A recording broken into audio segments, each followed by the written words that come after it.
नमस्कार। अंतर्राष्ट्रीय खबरों के हमारे इस खास कार्यक्रम में आपका स्वागत है। मैं हूं चंद्रशेखर जोशी। इस कार्यक्रम में हम आपको इस वक्त की बड़ी अंतर्राष्ट्रीय खबरें बताते हैं, साथ ही दो बड़ी खबरों पर अपने विशेषज्ञ मेहमान के साथ चर्चा भी करते हैं। आज हम अमेरिका में एक बिल को लेकर राष्ट्रपति ट्रंप और एलोन मस्क के बीच तनातनी और पाकिस्तान के बलूचिस्तान में बढ़ते बलूचों के विरोध प्रदर्शन पर चर्चा करेंगे। और कार्यक्रम के अंत में आज की कुछ और महत्वपूर्ण अंतर्राष्ट्रीय खबरें भी आपको बताएंगे। लेकिन आइए सबसे पहले आपको दिखाते हैं इस वक्त की अंतर्राष्ट्रीय हेडलाइंस। राष्ट्रपति डोनाल्ड ट्रंप के महत्वाकांक्षी कर छूट और खर्च कटौती विधेयक पर बहस जारी। बिल पर ट्रंप और मस्क के बीच छिड़ा घमासान। कहा सब्सिडी बंद की तो मस्क को लौटना पड़ेगा दक्षिण अफ्रीका।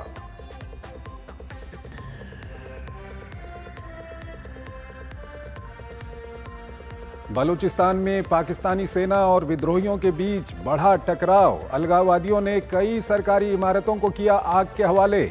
बलूच मानवाधिकार संगठन ने सेना पर फिर लगाया प्रदर्शनकारी महिलाओं के अपहरण का आरोप।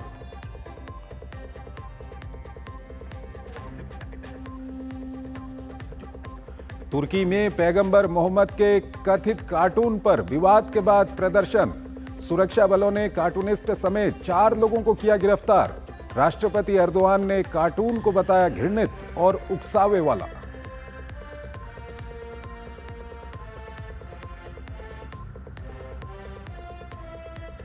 थाईलैंड की संवैधानिक अदालत का प्रधानमंत्री के खिलाफ बड़ा फैसला। अंतिम निर्णय आने तक पद से किया निलंबित। कोर्ट ने अपना पक्ष रखने के लिए दिया 2 हफ्तों का समय।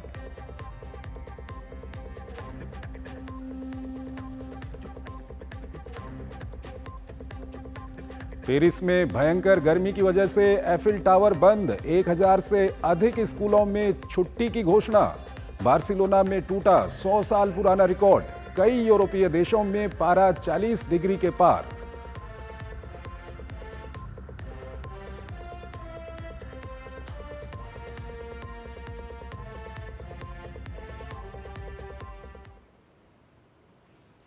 पहली खबर की ओर आपको लिए चलते हैं। अमेरिकी राष्ट्रपति डोनाल्ड ट्रंप और एलोन मस्क की दोस्ती में अब बड़ी दरार आ गई है।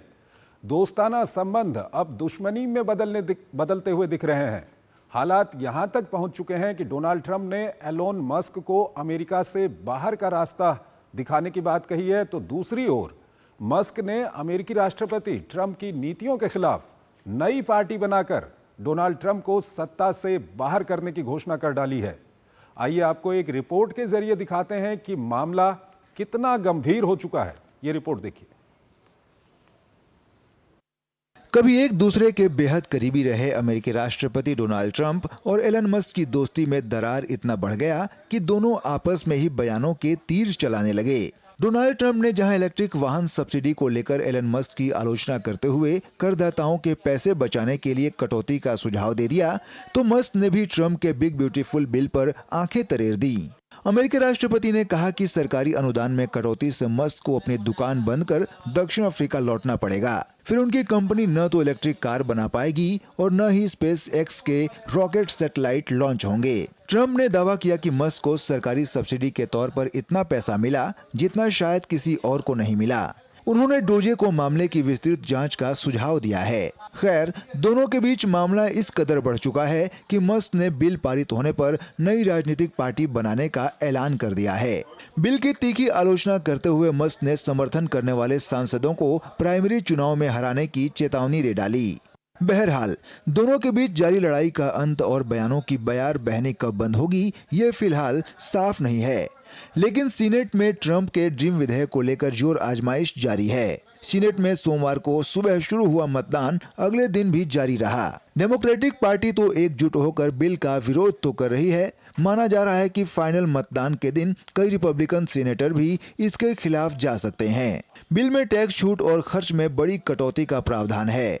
दरअसल अमेरिकी संसद के दोनों सदनों में बहुमत में बहुत ज्यादा अंतर नहीं है। ऐसे में रिपब्लिकन पार्टी समर्थन जुटाने के लिए पूरी सावधानी बरत रही है, क्योंकि पहले ही 2 सीनेटर ट्रंप का साथ छोड़ चुके हैं। अब रिपब्लिकन पार्टी ने अगर 3 और सीनेटर्स का समर्थन खोया तो बिल पारित होना मुश्किल हो जाएगा। विरोध करने वाले दोनों सांसदों का मानना है कि बिल के कानून बनने के बाद से न सिर्फ बड़ी संख्या में लोग स्वास्थ्य सेवाओं से वंचित रह जाएंगे, बल्कि टैक्स छूट से देश भर कर्ज में अप्रत्याशित बढ़ोतरी होगी। दूसरी तरफ राष्ट्रपति ट्रंप बिग ब्यूटीफुल बिल को अमेरिकियों के लिए बड़ा बदलाव लाने वाला बता रहे हैं।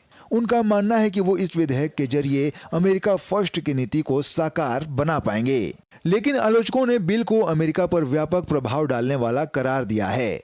कर्ज में छूट देने की वजह से मिडिल क्लास और उच्च वर्ग के लोगों को टैक्स का लाभ जरूर मिलेगा, जिसका असर राजस्व पर पड़ेगा। लेकिन ये फायदा देश में जारी कल्याणकारी कार्यक्रमों को प्रभावित करेगा। कांग्रेसनल बजट ऑफिस के ताजा रिपोर्ट में भी दावा किया जा रहा है कि बिग ब्यूटीफुल बिल के कानून बनने के बाद 1 करोड़ से ज्यादा अमेरिकी नागरिक 2034 तक बीमा के लाभ से वंचित रह जाएंगे। देश का घाटा बढ़कर एक दशक में 3.3 खरब हो जाएगा, क्योंकि ट्रंप के बिग ब्यूटीफुल बिल में 4.5 खरब अमेरिकी डॉलर की कर कटौती शामिल है। और अभी अभी हमें खबर मिल रही है कि सीनेट में ये बिल पास हो गया है, मामूली अंतर से ये बिल पास हो गया है। तो इस वक्त की ये बड़ी खबर है जो हम अपनी रिपोर्ट में दिखा रहे थे कि वहाँ पर सीनेट में वोटिंग चल रही है, बहस चल रही है, और आपको बता दें कि ये बिल सीनेट में पास हो गया है। अतुल अनेजा हमारे साथ जुड़े हुए हैं, विदेशी मामलों के जानकार हैं, उनसे हम बातचीत करेंगे। अतुल जी, बिल पास हो गया है और डोनाल्ड ट्रंप और एलोन मस्क के बीच में जो तनातनी आप देख रहे हैं, अब वो किस ओर जाएगी? हाँ, तो चंद्रशेखर जी, ये जो तनाव है दोनों के बीच, एलोन मस्क और डोनाल्ड ट्रंप के बीच में, मुझे लगता है ये तनाव और अब बढ़ने की पूरी उम्मीद या गुंजाइश है, क्योंकि इस बिल के ऊपर ही एलोन मस्क ने कहा था कि वो इसका विरोध करते हैं। और क्योंकि ये बिल एक और पड़ाव पे आगे चला गया, हालांकि हाउस ऑफ रिप्रेजेंटेटिव में उसको पास होना अभी बाकी है, तो इस तरह से जो दरार है, जो गैप है दोनों के बीच में, बढ़ गया है। ऊपर से जो बयान आए हैं, जैसे डोनाल्ड ट्रंप का जो बयान है कि एलोन मस्क को वो वापस साउथ अफ्रीका भेज सकते हैं, डिपोर्ट कर सकते हैं, तो बहुत बड़ी दरार है और ये दरार और बढ़ेगी, इससे मुझे लगता है। और तीसरी बात, इसका क्या एक पहलू हो सकता है, जो आपने बात कही थी कि ये तीसरी पार्टी बनाने के लिए काफ़ी एक सेंटिमेंट जागा हुआ है, जो डोनाल्ड ट्रंप का बेस रहा, जिसको मेक अमेरिका ग्रेट अगेन का जो उनका बेस है, वो काफ़ी नाराज़ है डोनाल्ड ट्रंप से। सिर्फ ये बिल को लेके नहीं, लेकिन और भी विषय हैं, जैसे जो अमेरिका शामिल हुआ था युद्ध में इजराइल के साथ, ईरान के खिलाफ, तो उसके ऊपर भी वो बेस उनका वही कह रहा है कि आपको ये किसी भी युद्ध में आपका प्लेज था कैंपेन का टाइम भी कि आप उसमें शामिल नहीं होंगे। आपने अपनी जो सिद्धांत है उससे आप हट रहे हैं, इसलिए जो बेस है डोनाल्ड ट्रंप का, वो काफ़ी नाखुश है। उसमें इम्पोर्टेंट लोग इसमें इन्वॉल्व हैं, जो सिर्फ एलोन मस्क ही नहीं, लेकिन जैसे आप देखते हैं तुलसी गैबार्ड, उनके बारे भी बयान दिया है डोनाल्ड ट्रंप ने कि जो नेशनल इंटेलिजेंस की जो हेड है, उनकी जो सोच है या उनका जो कंक्लूजन है ईरान के प्रति, वो ठीक नहीं है, ये ओपनली कहा गया। तो इस तरह से सिर्फ एलोन मस्क ही नहीं, वो सबसे बड़ा फेस ज़रूर है, लेकिन इसके पीछे और भी लोग हैं जो डोनाल्ड ट्रंप, राष्ट्रपति डोनाल्ड ट्रंप के खिलाफ जा रहे हैं। आज जो बिल पास हो रहा है एक इन्फ्लेक्शन पॉइंट है, मुझे लगता है ये दरार जो हम कह रहे हैं, ये काफ़ी डोनाल्ड ट्रंप और उनके बेस के बीच में ये दरार और बढ़ने की पूरी गुंजाइश है। अतुल जी, एलोन मस्क की अगर बात करें तो वो एक उद्योगपति हैं। आप क्या कहेंगे कि जिस तरह से उन्होंने प्रेसिडेंट ट्रंप के साथ अपने संबंध बिगाड़े हैं और लगातार वो बयान देते रहे हैं, क्या जो ट्रंप एडमिनिस्ट्रेशन की नीतियां हैं वो कहीं ना कहीं उनके बिजनेस को नुकसान पहुंचा रही हैं? ये एक बड़ा कारण हो सकता है क्या? ये एक कारण है, लेकिन मुझे लगता है कि एलोन मस्क की हस्ती को हमें कई पहलू में देखना है। एक तो बिजनेसमैन की हस्ती है, वो इम्पोर्टेंट है बिल्कुल, लेकिन पॉलिटिकली एलोन मस्क पूरी तरह से इन्वॉल्व थे। जैसे आपकी रिपोर्ट ने पहले कहा है कि ये जो चुनाव हुए हैं, उसमें जो प्लेटफॉर्म एक्स है, उसने काफ़ी बड़ी भूमिका निभाई है। वो हम सब जानते हैं कि वो एलन मस्क ने खरीद लिया था और उनका प्लेटफॉर्म है एक तरह से। तो मुझे लगता है कि एक पॉलिटिकल पहलू भी एलन मस्क का बहुत ज़्यादा प्रोनाउंस्ड है। एक एंटरप्रेन्योर का तो है ही है, बिजनेसमैन का है, लेकिन एक तरह के एक ऑर्डिनरी बिजनेसमैन नहीं है ना, ये तो फ्यूचरोलॉजिस्ट हैं। बिल्कुल बिल्कुल। स्पेस के ऊपर बात हो रही है, फ्लाइंग कार्स पे बात होती है, तो इनकी सोच एक आम बिजनेसमैन की तरह नहीं है। तो इसलिए हमें 360 डिग्री व्यू लेना चाहिए एलन मस्क का। तो ये पॉलिटिकल नाराजगी भी मुझे लगता है कि बहुत बड़ा फैक्टर है कि अतुल जी, किसी यहाँ पर तरह एक से। सवाल ये आता है कि मान लेते हैं कि एलोन मस्क कोई बड़ा कदम उठाते हैं, पार्टी बनाते हैं वहाँ पर एक अलग से, तो प्रेसिडेंट ट्रम्प को तो 4 साल वहाँ पर रहना है। 4 साल में क्या कुछ नुकसान पहुँचा सकते हैं एलोन मस्क पार्टी बनाकर? बिल्कुल। अभी जो अगर हम बेस को देखें, अभी इसके ऊपर अनुमान लगाना मुश्किल है चंद्रशेखर जी कि कितना बड़ा है ये बेस, कि अगर नई पार्टी बनती है तो क्या ये पार्टी एक तरह से प्रेसिडेंट ट्रम्प को गिरा सकती है, कोई आगे जाके कोई इम्पीचमेंट का प्रोसेस ला सकती है। तो ये हमें समय बताएगा। लेकिन मुझे जो बड़ी बात इसमें ये लग रही है कि अमेरिका का जो अंदरूनी रस्साकशी है वो बहुत बढ़ गई है, और एक तरह से अब अमेरिका काफ़ी इनवर्ड लुकिंग जा रहा है। तो ये मुझे लगता है ये टेंडेंसीज काफ़ी डेंजरस है और आगे दिनों में ये बढ़ सकती है। अभी हम शायद इसकी शुरुआत पे ही हैं। कि अगर पार्टी अतुल जी, बनती है इसमें तो इसमें जी बिल्कुल, एक सवाल ये भी आता है अतुल जी कि जिस तरह से अमेरिका के अंदर बहुत बड़ी बड़ी मल्टीनेशनल कंपनीज हैं, कई देशों में उनका बिजनेस चलता है, दूसरी ओर जो प्रेसिडेंट ट्रम्प हैं वो कहीं ना कहीं अमेरिका की बात करते हैं, संरक्षणवाद की बात करते हैं, तो वो बिजनेस टाइकून्स जिनके कई देशों में बिजनेस चलते हैं, मल्टीनेशनल कंपनीज चलाते हैं, वो कहीं ना कहीं आहत हो रहे हैं ट्रम्प की नीतियों से। जी हाँ, वो भी एक असर, क्योंकि देखिए पॉलिटिकल स्टेबिलिटी अपने देश में सबसे ज़्यादा ज़रूरी है। अगर उसमें खटाई पड़ गई है तो सारा बिजनेस जो है उस पर असर पड़ता ही पड़ता है। तो एक तरह से एक तरफ से तो जो उद्योगपति हैं उनका क्या रवैया रहेगा, जो एमएनसीज की जैसे बात कर रहे हैं, वो हमें एक फैक्टर देखना पड़ेगा। दूसरा जो है, जो डेमोक्रेट्स एंटी ट्रम्प बेस जो है, जो जो बाइडेन के साथ था या कमला हैरिस की तरह था, मुझे लगता है कि वो नेटवर्क भी अब एक तरह से एनर्जाइज होगा इस स्थिति में। बिल्कुल। तो इसीलिए मुझे लग रहा है कि ये जो अंदर की जो दरारें हैं अमेरिका के अंदर, वो और आगे जाएंगी, जो मजबूर करेंगी कि डोनाल्ड ट्रम्प या जो भी एस्टैब्लिशमेंट है अमेरिका की, वो बाहर देखने के बजाय अपने अंदरूनी जो जो तनाव है या कॉन्ट्रडिक्शन है उसमें उलझ जाएगी, जिसका असर सारी दुनिया पे पड़ेगा। ठीक है अतुल जी, जिस तरह की पर्सनैलिटी प्रेसिडेंट डोनाल्ड ट्रम्प की है, कहीं ना कहीं उनको अनप्रिडिक्टेबल कहा जाता है, और जो उन्होंने बयान दिए हैं, उनका ये कहना है डीओजी को उन्होंने बोला कि एलोन मस्क की कंपनियों को कितनी सब्सिडी मिली है इसका पता लगाया जाए। साथ ही साथ उन्होंने कहा कि वो उनको अफ्रीका जाना पड़ सकता है अगर उनको उनकी सब्सिडी ख़त्म कर दी जाए। उसके बाद अभी कुछ देर पहले जब उनसे पूछा गया कि क्या सच में आप उनको डिपोर्ट करेंगे, तो उनका कहना था कि शायद इस बारे में सोचना पड़ेगा। तो क्या प्रेसिडेंट ट्रम्प कोई कड़े कदम भी उठा सकते हैं क्या? मुझे लगता है उठा सकते हैं, लेकिन वो अगर उन्होंने उठाए तो मुझे लगता है कि प्रेसिडेंट ट्रम्प को ही उसका नुकसान होगा, क्योंकि एलन मस्क जो है, जैसे मैंने पहले कहा था, कि अकेले शख्स नहीं है, उनके पीछे बहुत सारी फोर्सेस हैं। बिल्कुल। तो अगर वो फोर्सेस एलिनेट होती हैं तो उसका राजनीतिक तौर पे ट्रम्प एडमिनिस्ट्रेशन या डोनाल्ड ट्रम्प को पर्सनली उसका एक बहुत नेगेटिव फॉल आउट पड़ सकता है। तो इसलिए मुझे लगता है कि अगर ऐसा कठोर कदम उठाया डोनाल्ड राष्ट्रपति ट्रम्प ने, तो उसकी बैकलैश बहुत ज़्यादा होगी। तो इसलिए मुझे लगता है कि फाइनली वो शायद ऐसा कड़ा कदम या ऐसा कंट्रोवर्शियल कदम शायद नहीं उठाएंगे। ठीक है अतुल जी, हमारे साथ बने रहिए। एक और महत्वपूर्ण खबर है, उस पर हम आपसे बातचीत करेंगे, लेकिन हमको यहाँ पर एक छोटा सा ब्रेक लेना है। एक छोटा सा ब्रेक लेते हैं। MBH बिरयानी मसाला, पारंपरिक बिरयानी का असली स्वाद। MBH। हेलो राजेश जी, मैं पुलिस थाने से बोल रहा हूँ।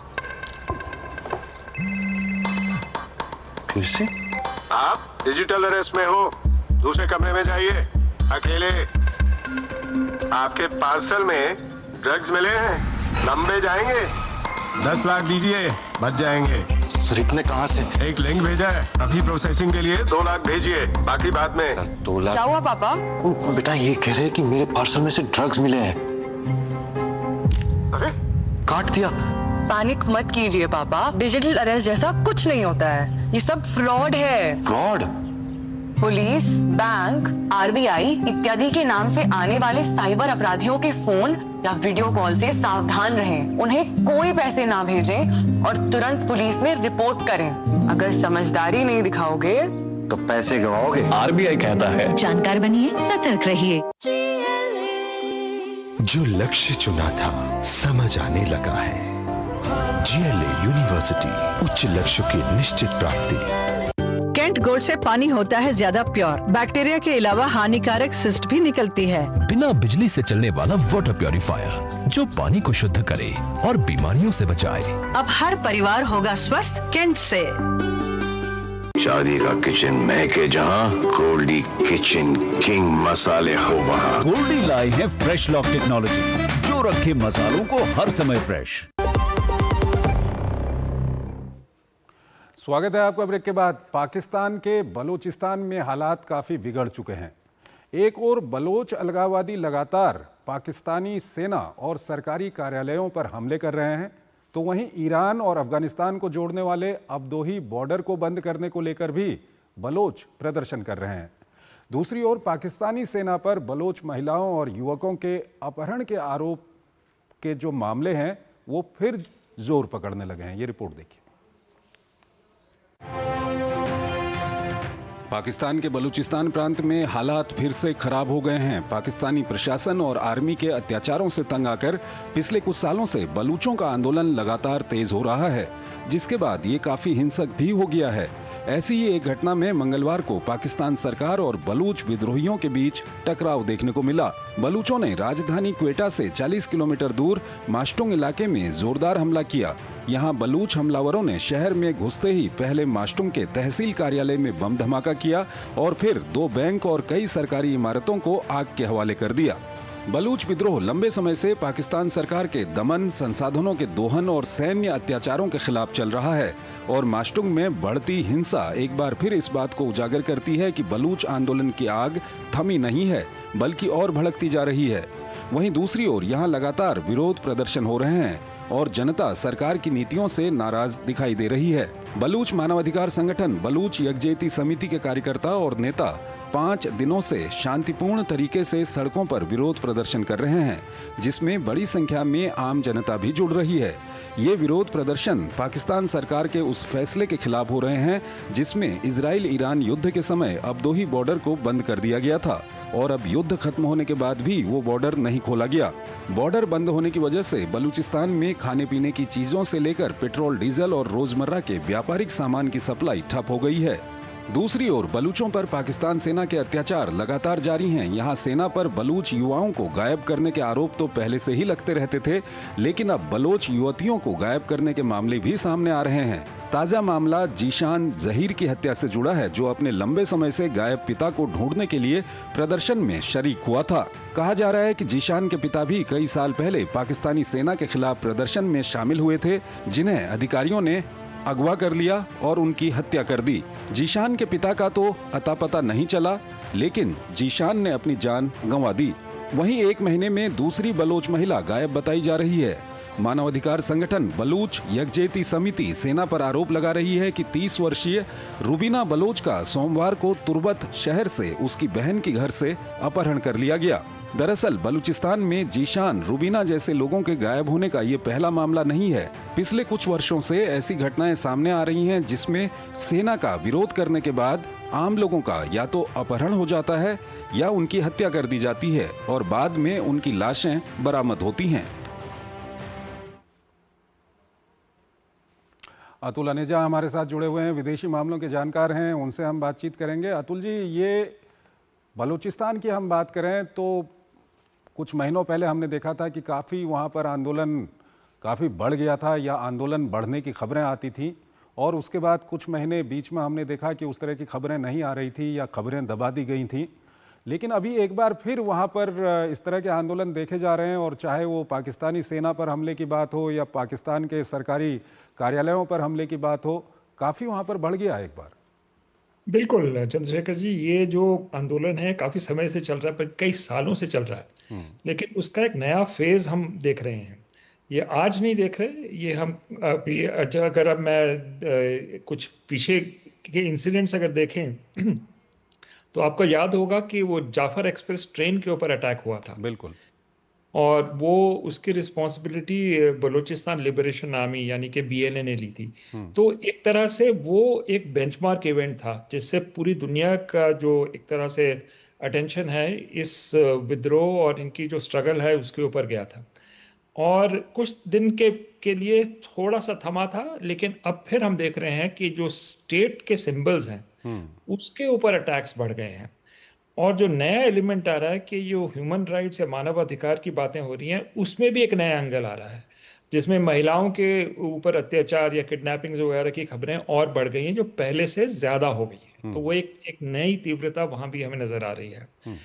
ये एक इम्पॉर्टेंट एलिमेंट है क्योंकि इसकी एक तरह से मेमोरी जाती है बांग्लादेश के ऊपर, कि वहाँ भी यही पैटर्न था 71 की लड़ाई के पहले, मानव अधिकार, और जो जिसको कहते हैं रेप ऑफ बांग्लादेश, एक तरह से एक किताब भी आई थी उसके ऊपर। तो वही पैटर्न अब यहाँ भी दिखने को हमें दिख रहा है। तो एक तरह से एक इस सारी घटनाक्रम में एक जो नया फैक्टर आया है कोई 10 सालों में, वो है कि चीन की इन्वेस्टमेंट्स यहाँ पर बढ़ गई हैं। जो चाइना पाकिस्तान इकोनॉमिक कॉरिडोर है वो बलूचिस्तान से जाता है। तो एक तीसरा एंगल जो 10 साल पहले नहीं था वो अब यहाँ पर है, क्योंकि जो बलोच कह रहे हैं कि उनका जो रिसोर्सेज हैं, उनके जो मिनरल्स हैं, वो चीन एक तरह से एक कॉलोनियल पावर की तरह वहाँ आ रहा है। तो एक तरह से वो आर्गुमेंट भी आ रही है।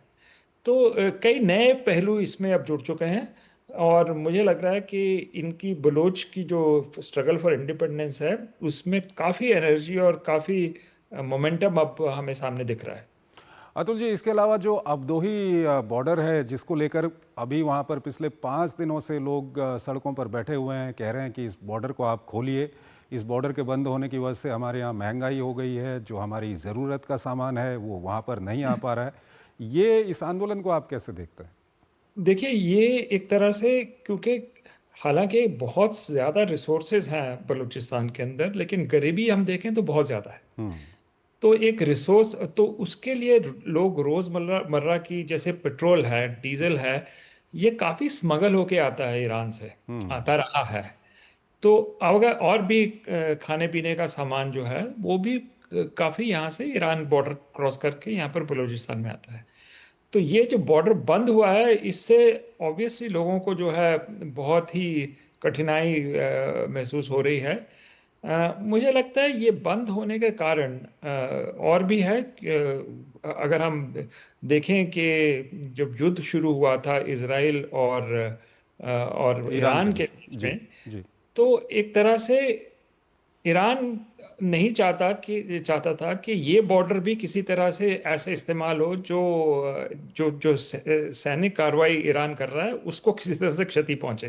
तो ये भी एक कारण था कि एक तरह से पुराना इतिहास है कि पाकिस्तान और अमेरिका साथ जुड़े रहे हैं, एक स्ट्रेटेजिक पार्टनर्स रहे हैं जो ईरान के हित में नहीं है। तो मुझे लगता है एक जियोपॉलिटिकल फैक्टर भी है कि ये बॉर्डर क्यों बंद किया गया है। ठीक है, लेकिन मुझे लग रहा है कि हाँ जी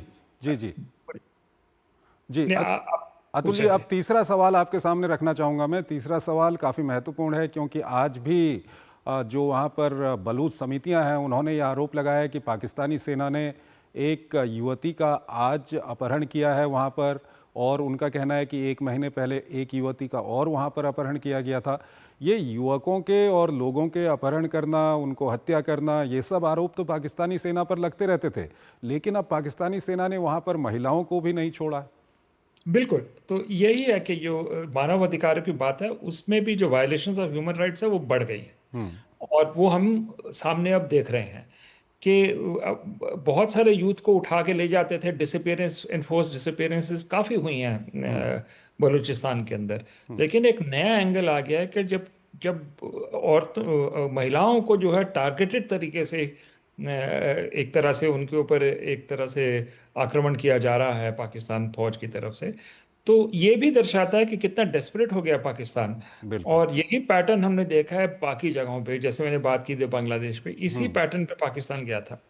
तो ये स्थिति बिगड़ रही है। अभी हमें देखना है कि ये आगे चल के कहाँ जाती है, क्योंकि पीछे जो है सिर्फ ये स्पॉन्टेनियस रिवोल्ट्स नहीं है, इसके पीछे ऑर्गेनाइज शक्तियां अब आ गई हैं। बिल्कुल, मैंने बलूचिस्तान लिबरेशन आर्मी के बारे में बात की थी। इस तरह से बहुत सारी बलूच ऑर्गेनाइजेशन है। और एक नई बात जो आई थी, पहले ये अलग थलग होती थी, अब एक तरह से ब्रास नाम की एक संस्था है जिसने सबको जोड़ा है। दूसरी बात जो हो रही है टीटीपी के साथ, जो खैबर पख्तूनख्वा में आंदोलन एक तरह से वहां पर वायलेंस चल रही है, इन दोनों के बीच में भी तालमेल की खबरें आई हैं।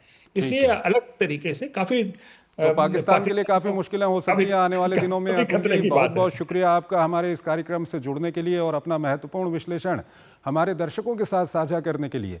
यहाँ पर हम एक छोटा सा ब्रेक लेंगे और ब्रेक के उस पार आज की कुछ और महत्वपूर्ण अंतर्राष्ट्रीय खबरें आपको बताएंगे।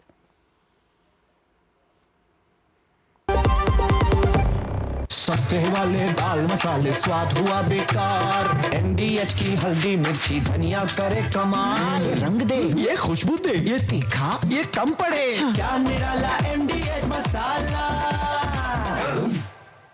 मार्केट छोटा पड़ रहा है, जरा हाथ तो बटा देना। गवर्नमेंट को माल बेचना है, तू थोड़ा पुश कर दे। बेटा फसल बेचनी है, कोई नई मंडियां ढूंढ दे। दूसरे प्रदेश में काम मिला है, राशन कार्ड को वहाँ भी चलवा दे। नहीं, ये सब अपने दोस्त या असिस्टेंट से नहीं, अपने डिजिटल इंडिया से बात कर रहे हैं। स्टार्टअप से लेकर जेम तक, ई नाम से लेकर one nation one ration card तक, डिजिटल भारत आसमान छू रहा है। अलग अलग तरह के डिजिटल प्लेटफॉर्म्स भारत के लोगों की रोजमर्रा की जिंदगी का हिस्सा बन गए। डिजिटल इंडिया के 10 साल, पल पल डिजिटल। कैंट गोल्ड से पानी होता है ज्यादा प्योर, बैक्टीरिया के अलावा हानिकारक सिस्ट भी निकलती है। बिना बिजली से चलने वाला वाटर प्योरीफायर जो पानी को शुद्ध करे और बीमारियों से बचाए। अब हर परिवार होगा स्वस्थ कैंट से। सुनो, एक अच्छी इंश्योरेंस पॉलिसी एआई से पूछते हैं। एक ऐसी पॉलिसी जिसमें प्रीमियम पेमेंट हो लिमिटेड पर इनकम आती रहे लाइफ टाइम। LIC का जीवन उत्सव। एक ऐसी पॉलिसी जो दे होल लाइफ इंश्योरेंस कवर भी। LIC का जीवन उत्सव। वाओ, चलो तो LIC की जीवन उत्सव पॉलिसी ही लेते हैं। मैं भी तुमसे यही कह रही थी, LIC का जीवन उत्सव। लाइफ टाइम सेलिब्रेशन मनाइए LIC के जीवन उत्सव के साथ, फ्यूचर सेट है। स्वागत है आपका ब्रेक के बाद अंतर्राष्ट्रीय खबरों के हमारे इस कार्यक्रम में। आज इतना ही, लेकिन जाते जाते आपको छोड़ जाते हैं आज की कुछ और महत्वपूर्ण अंतर्राष्ट्रीय खबरों के साथ। आप इन खबरों को देखिए और हमारी पूरी टीम को इजाजत दीजिए। नमस्कार। थाईलैंड के प्रधानमंत्री पेंतोंग तार्न शिनावात्रा को सस्पेंड कर दिया गया है। देश के संवैधानिक न्यायालय ने मंगलवार को उन्हें सस्पेंड करने का बड़ा फैसला सुनाया है। थाईलैंड की मीडिया रिपोर्ट्स के मुताबिक कोर्ट का ये फैसला एक लीक हुई टेलीफोन कॉल को लेकर आया है, जिसमें उन्होंने कंबोडिया के साथ सीमा विवाद पर अपनी भूमिका में कथित रूप से मंत्री पद की नैतिकता का उल्लंघन किया है। पाकिस्तान की शहबाज शरीफ सरकार ने पाकिस्तान पर महंगाई का बम फोड़ा है। सरकार ने पेट्रोल के दाम में 8.36 रुपए प्रति लीटर और डीजल के दाम में 10.39 प्रति लीटर की बढ़ोतरी कर दी है। ताजुब की बात है कि पाकिस्तान सरकार ने कीमतों में इस बढ़ोतरी की वजह अंतर्राष्ट्रीय स्तर पर कच्चे तेल की कीमतों में इजाफा बताया है, जबकि ईरान इजरायल युद्ध खत्म होने के बाद क्रूड ऑयल के दाम गिरे हैं। तुर्की में साप्ताहिक व्यंग पत्रिका लेमन द्वारा प्रकाशित एक कार्टून को लेकर भारी विवाद खड़ा हो गया है। इसके चलते कार्टून बनाने वाले कार्टूनिस्ट को गिरफ्तार किया गया है। कार्टून में पैगंबर मूसा और पैगंबर मोहम्मद जैसे दिखने वाले व्यक्ति को आसमान से गिरती मिसाइलों के बीच हवा में हाथ मिलाते हुए दिखाया गया था। इस घटना ने लोगों की भावनाओं को भड़का दिया, जिसके बाद तुर्की के अधिकारियों ने कड़ी कार्रवाई की और इस्तांबुल में पत्रिका के कार्यालय के बाहर गुस्साए प्रदर्शनकारियों ने हिंसक विरोध प्रदर्शन भी किए। अमेरिका के राष्ट्रपति डोनाल्ड ट्रंप द्वारा विदेशी मानवीय सहायता में की गई भारी कटौती से साल 2030 तक दुनिया भर में भूख और महामारी से 1.4 करोड़ अतिरिक्त मौतें हो सकती हैं। मेडिकल जर्नल द लेसेंट में प्रकाशित एक ताजा रिपोर्ट में यह खुलासा किया गया है। फ्रांस में भीषण गर्मी ने विकराल रूप ले लिया है। देश के 101 प्रशासनिक क्षेत्रों में से 84 में हीट वेव अलर्ट जारी किया गया है। फ्रांस में मंगलवार को 1000 से अधिक स्कूल बंद कर दिए गए तथा एफिल टावर की सबसे ऊपरी मंजिल को पर्यटकों के लिए भी बंद कर दिया गया। साथ ही पूरे क्षेत्र में स्वास्थ्य अलर्ट भी जारी कर दिया गया है।